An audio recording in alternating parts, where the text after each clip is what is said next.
I think the question is, how do you work with a director who takes your strengths and incorporates it into the film? Yes. I genuinely think I'm a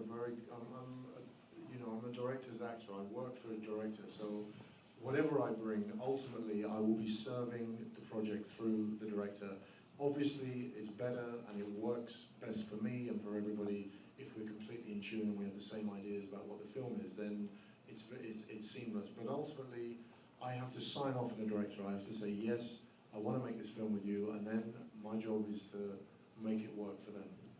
If I can add to that too, that one of the benefits of the 5 years really that it took to get this film to where it is now was that I got to spend more time with Clive than I have with any other actor that I've worked with, and his tenacious kind of interrogation of the script was a great stimulus, because he wanted to examine every line and every beat in it, and I felt that by the time we came into production, we had arrived at a point of real understanding about how this character would be and what the feeling of this film would be.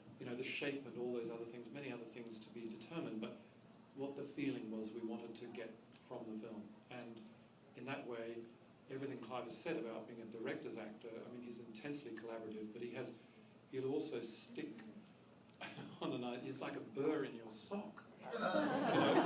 If he doesn't believe something that's happening in the story, in the script, you better get it right, because he's not going to let go.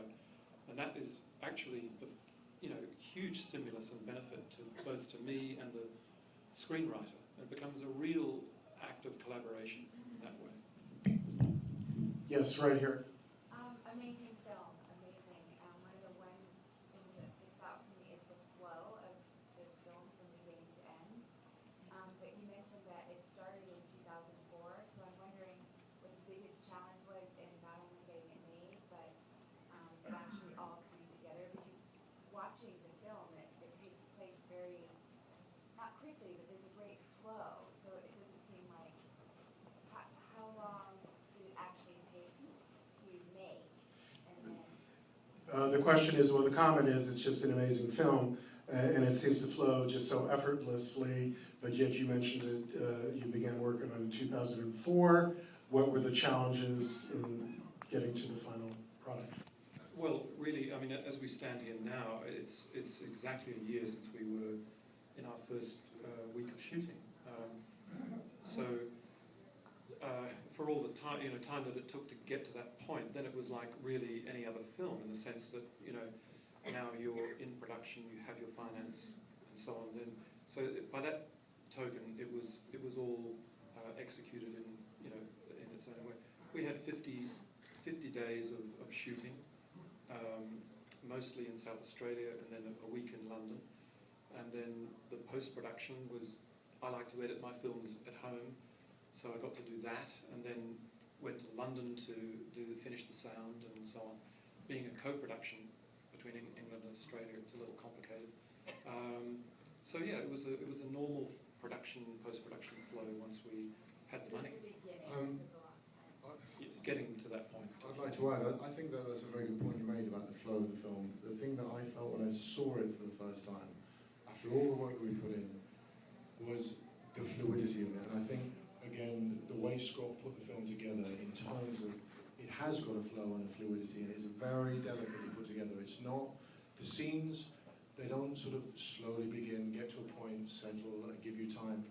It's a bit like life. The thing flows forward, and I find the film very moving and very unusual times, sometimes in very small details, but I think that is largely to do with the beautiful way the whole thing's been put together, and with the music and everything else.